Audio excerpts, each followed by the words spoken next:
What's my advice to young men seeking a woman for marriage and family? Yeah. Well, okay, fine. That's the same second question. That's pretty straightforward, man. I mean, you can't eliminate the necessity of being attracted to one another. That's important, and that's mysterious, you know. So, for example, here's a funny thing. One of the things we know that attracts people to one another is bilateral symmetry.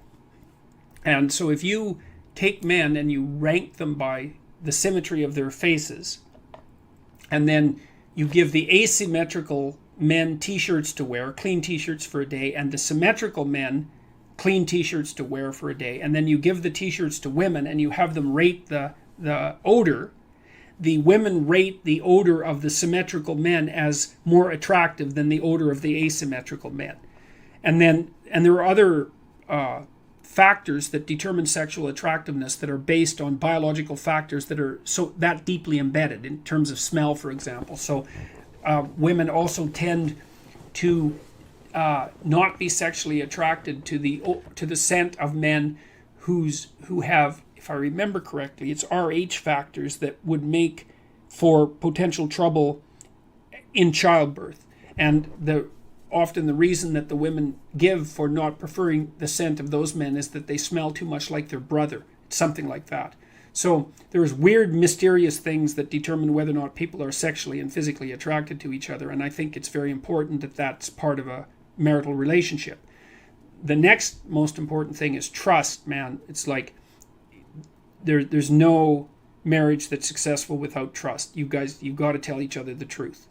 And one of the reasons that Jung believed that marriage and an oath and Carl Jung as a bond was necessary, it's really wise. It's like, you know, telling the truth to someone is no simple thing, because there's a bunch of things about all of us that are terrible and weak and reprehensible and shameful and all of those things, and they kind of have to be brought out into the open and dealt with.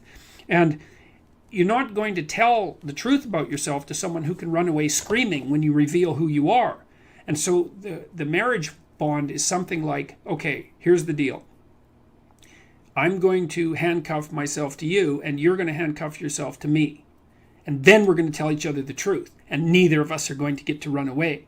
And so once we know the truth, then we're either going to live together in mutual torment, or we're going to try to deal with that truth and straighten ourselves out jointly. And that's going to make us more powerful and more resilient and more and deeper and wiser as we progress together through life. And I think that's absolutely brilliant, because if you leave the back door open, man, you're going to use it, that's for sure. And the oath is there, and this was Jung's commentary on the spiritualization of the human pair bond by Christian marriage, for example, which emphasized the what would you call it, the subordination of both members of the marital union to a higher order personality that was embodied in the figure of the Logos.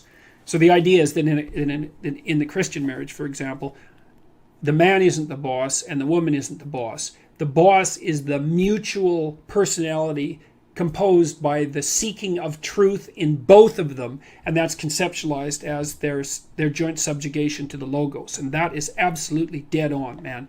It's like the ruler of your marital life should be your vow to tell each other the truth.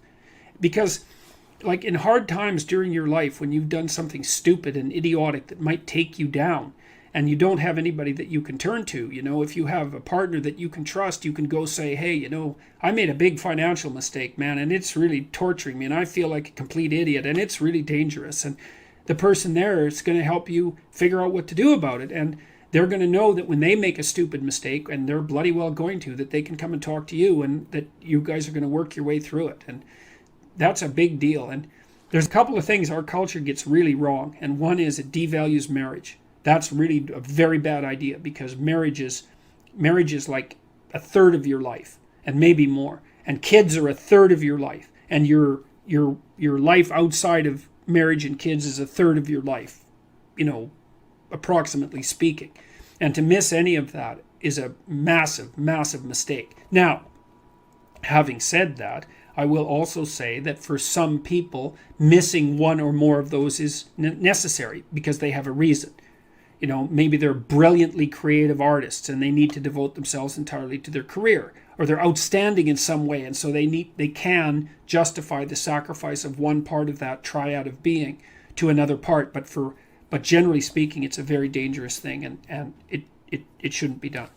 And also, kids get an absolutely terrible rap, because kids are delightful if they're well behaved. One of the chapters in my new book is called "Don't Let Your Children Do Anything That Makes You Dislike Them." And you can do that, especially if you discuss it thoroughly with your spouse, the person that's helping you discipline the kids.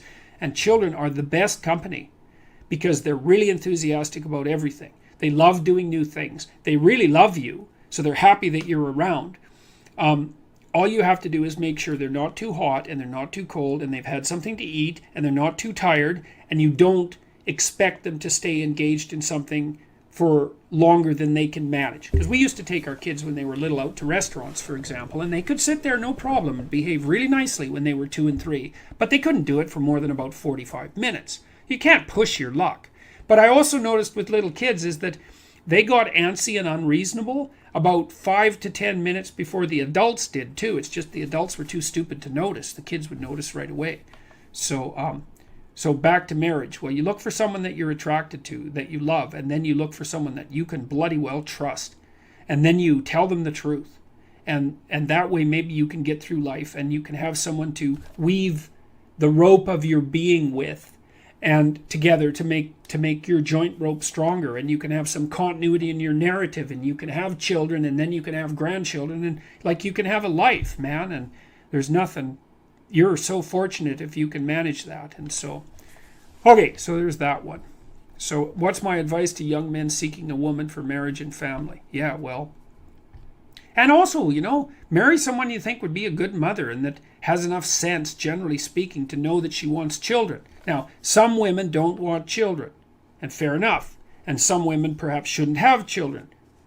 That's also possible. But the general rule of thumb is, especially once a woman's, in her mid-20s, if she doesn't know that she wants children or won't admit it, unless she has a viciously important reason, then she's not oriented properly psychologically. She doesn't know what's important in life. Now, that might also be the case with you, and it probably is, but as a rule of thumb, that's a really good one.